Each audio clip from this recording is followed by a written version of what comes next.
I'm going to take us to the fifth critical choice. Oh boy, this one's tough. This is, look, I'm emotional. I'm emotional. So I'm going to check myself really quick. Because it doesn't need to be an emotional question. I think it's practical or profound. So the fifth critical choice that I made on my journey was to finally embrace the fact that I had a boundless ability to love. The verb, like to show up and give my love, and that I had a boundless ability or capacity to receive love. And so the fifth choice I made was in accepting that and then actually doing it.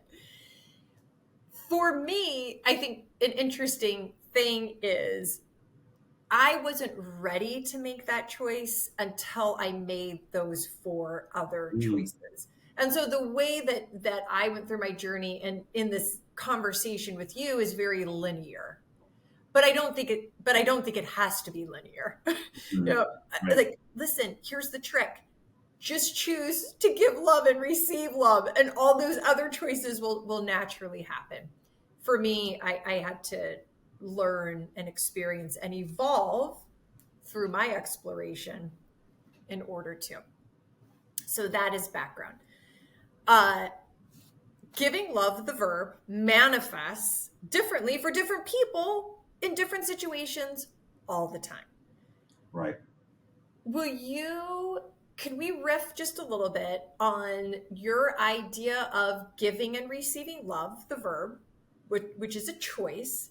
And then if there's examples, whether that's through you growing up with your family or in your early professional year or as professional years or as a leader, an example of how giving love or receiving love manifests itself.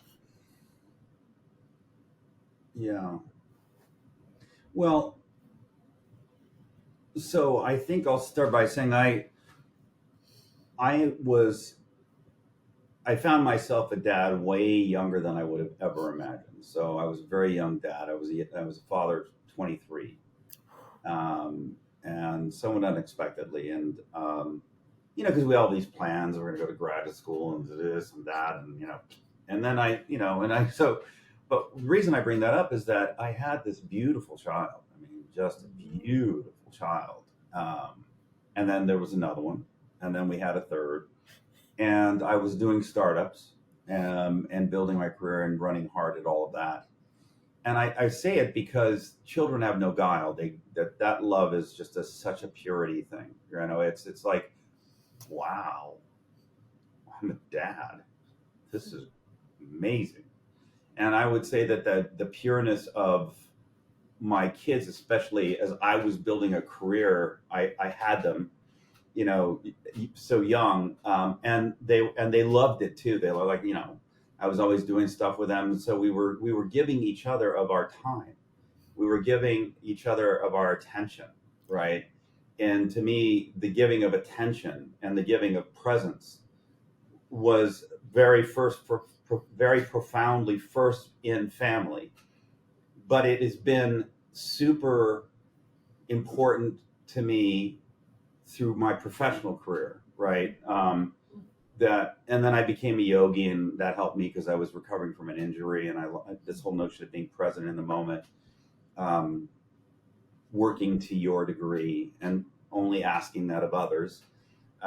Those kinds of concepts became really formative to me, because being present to me is one of the biggest ways of, I think, manifesting love in the world, and certainly in the workplace, because so many people, oh yeah, sure, yeah, yeah, and we're all driven to distraction. People are like parallel processing, and they got this thing, and they're and so, but to put them down, to really be present, to be actively listening to whoever it is, that to me is probably, I know it's a simple thing, but it's something that has become harder, and I'm more aware of its importance. Mm-hmm.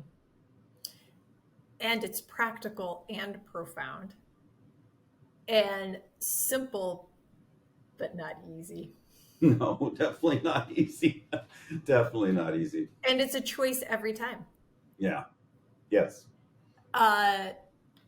So you chose, when I asked you to spend time with me, not only spend time with me, but allow me to bring my community into our Mm. conversation.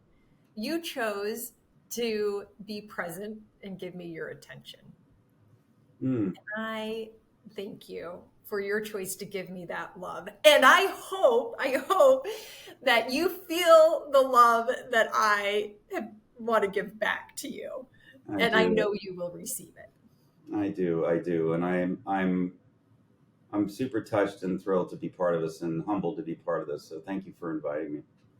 Rick, you inspired me the minute we met.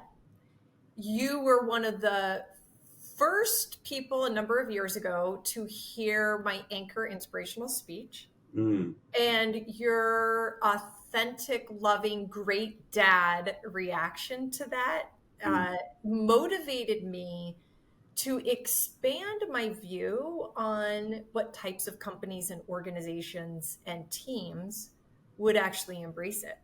So Oh, I've never great. told you that it expanded my belief in the universal message. And Oh, wow. Great. so It that's, is universal. yes, and you're amazing. Okay, so everybody, thank you for being along this journey with me. You will see, I'll post it, but you got to look up Rick Chavez. Just look up TEDx Talk or TEDx Walden Pond, because they got to check it out. But I am going to say, watch this, watch this interview series. His TEDx Talk is more industry related, right? More Yes. industry, thriving in turbulent times. And I wanted to give my community the view behind the curtain of that with Rick Chavez, the dad, the son, the leader, and my friend. Thank you. Thank you. Choose and become. Thank you for joining me for this episode of the Choose and Become interview series. To check out more episodes, go to www.trishkendall.com/podcast. Or go to any of your favorite podcast channels, including YouTube, under Trish Kendall Speaks, and you'll find this interview and more. Choose and become.